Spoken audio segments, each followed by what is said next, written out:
medyo nagumit na ako kasi is may sasakyan po sa gilid ko sa may right side ko, and then may mga may kainan po na nasa kalsada rin. So medyo parang napagitna ako, pero iniwasan ko rin naman po sila.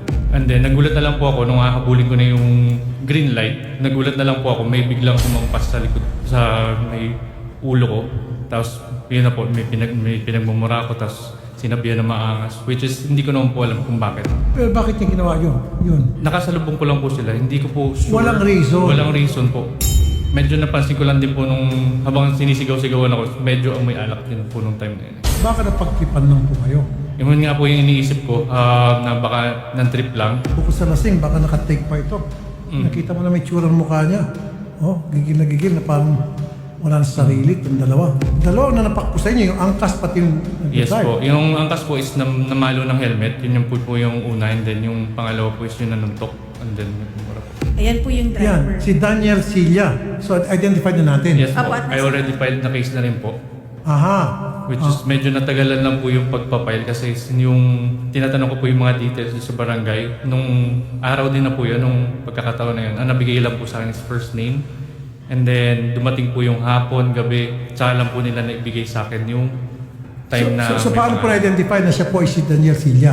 Na-identify ko po siya na si Daniel kasi lumaki din naman po ako ng Sampaloc. So inikot ko po yung mga barangay karatig kasi para po doon sa CCTV pinuntahan ko po unang-una is yung 519, Okay. which is yun yung nakakasakop po ng jurisdiction nung pinangyarihan, which is sabi naman po ng tanod is residente yan doon sa kabilang barangay sa 517. Ayun, So doon na okay. po ako nag-file ng kaso since doon na po naman nakatira. So para dinaretso ko na po, and then nagpasama rin po ako sa PCP police po para pumunta po doon sa barangay hall ng 517. Yan po yung driver. Po ay driver po. Yung angkas niya, hindi pa identified. Ma-identify. Pero siya hubay nakausap na. Hindi po.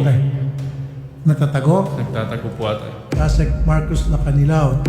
Last week po yan na June 9 na nung schedule mo ng hearing, na-issuehan ko po kaagad ng STO yan noong June 2. Ngayon, ang pinapunta ho niya sa amin yung abogado niya. Nanghihingi sila hanggang ngayong araw na to, Tuesday, na i-comply, iharap niya sa amin yung mismong nanakit na tao at i-surrender yung driver's license.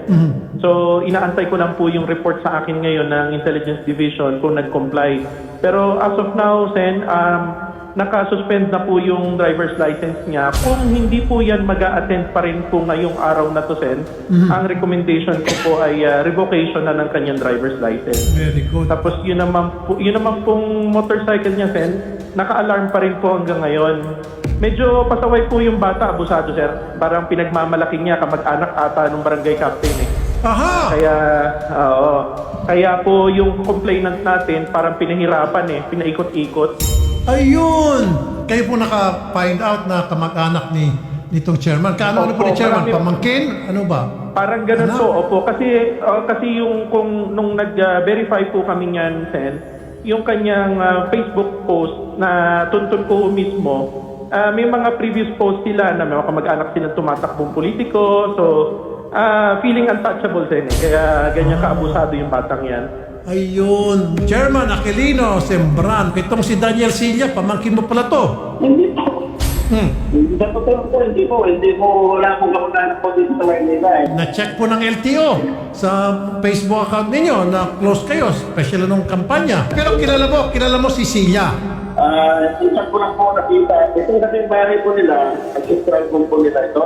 Nakita mo siya sa ancestral house. Bakit mo siya nakita sa ancestral house? Anong ginagawa niya doon sa ancestral house at anong ginagawa mo doon at kayo nakita dalawa? Nagputol po kami ng kahoy sa harap ng bahay nila. Doon ko po nakita itong tao na ito. Habang nagpuputol kayo ng kahoy, nakita mo siya doon sa bintana. Lumabas siya, doon ko lang po nakita na doon na Biglang takwil agad kayo. Sino ito kagawan na kamag-anak ni Daniel Silla? Dagawad Darwin Ure. Ano bang trabaho ng tatay ni Daniel Silla? Ito ba'y pamilyang politiko? Yung kanya bang mga kamag-anak o tatay niya ba ay may pwesto sa gobyerno o may pwesto sa politics? Hindi ko po alam po sir. Kasi nung pumunta daw sa inyo itong victim, pinagpapasapasan nyo eh. I don't care kung ito'y kamag-anak nyo, anak nyo, kung siya'y kamag-anak ng sinong Poncio Pilato sa gobyerno, wala tayong pakialam doon. Ang pakialam natin, na meron siya ginawang kasalanan, dapat pagbayaran niya at dapat huwag niyong kinukonsente at huwag kayo makialam dahil kapag nakialam kayo, ako makakaaway niyo po, sir. Kung sino man kayo. Ako naman po yan, sir. Okay? Hindi naman po kami nakikilang po. Dapat nga harapin nga talaga. Oh, nagtatago nga, sir eh. Kagawad, itong si Daniel Silla, pamangkin niyo po ito, ano? Kasi po, nung kausap ko kayo ni Kapitan ngayon lang, pagdating ko po, tumawag po muna ako sa abogado kung maaari po ba ako magbigay ng statement.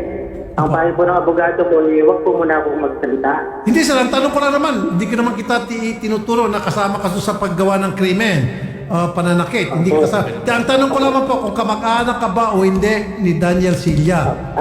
100% po, hindi ko po siya kamag-anak. Sir, sa interview sa inyo, nasabi nyo na mabait. Kilala nyo itong bata at mabait. Bakit nyo man nasabi na siya ay mabait itong batang to? Hindi naman po sa kinakapihan po.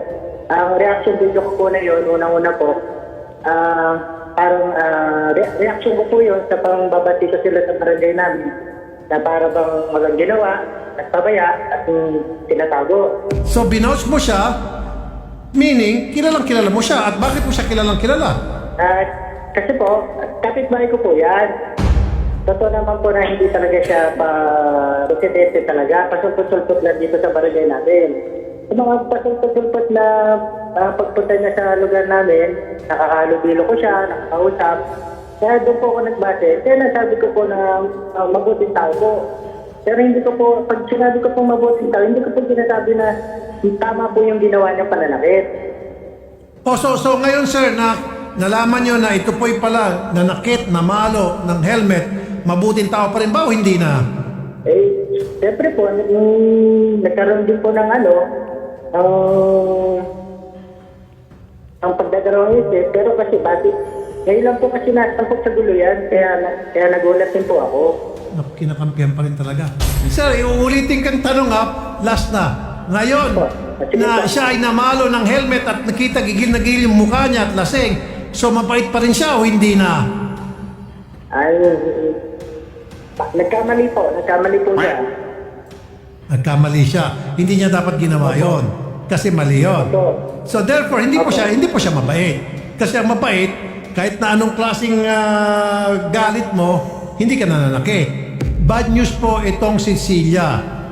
Kami po, ang katapat niya rito sa programa Wanted sa radyo, sisiguraduhin ko na may kalalagyan siya. Pero opo, wala po umpisa, wala pong nakikialam po dito, sir. Sige. Asek Lacanilao, sir. Sumipot, Yes, sir. Opo. sumipot hindi. Hindi sir, pati yung abogado niya bigla hong naglaho na rin. So, ang ano na po namin ngayon, revocation na po yan sir, ang resolution, i-revoke na po yan. So, habang buhay po yan na wala na po siyang lisensya. Tapos yung alarm po ng kanyang motorsiklo, hindi po yan maaalis. So, hindi na po nila mapapakinabangan din yung kanilang motorsiklo. Wow. So, Music to my ears. Sa totoo lang sir, sabi nila hindi sila nakikipagtulungan sila sa gobyerno. Sir, nahirapan kami pagkuha ng plaka. Hindi sila nakipagtulungan sa amin sa LTO. Bukod tanging PNP lang ang tumulong sa amin, tapos ni-review lahat ng CCTV sa area hanggang sa makuha namin yung plate number. Naku, napakabilis niyo umaksyon dyan. Asik Lacanilao, sobrang thank you po. Hanga po ako sa inyo. Magaling din kayo sa Intel. Kagandahan po nito, sir. Bibigyan tayo ng documentation ng LTO. Magpapatunay na revoke na yung license niya. Hindi siya makapagmaneho forever. Plus, yung motor ninyo magagamit yun kasi naka-alarm na po yun. Hindi na may release to. Apo.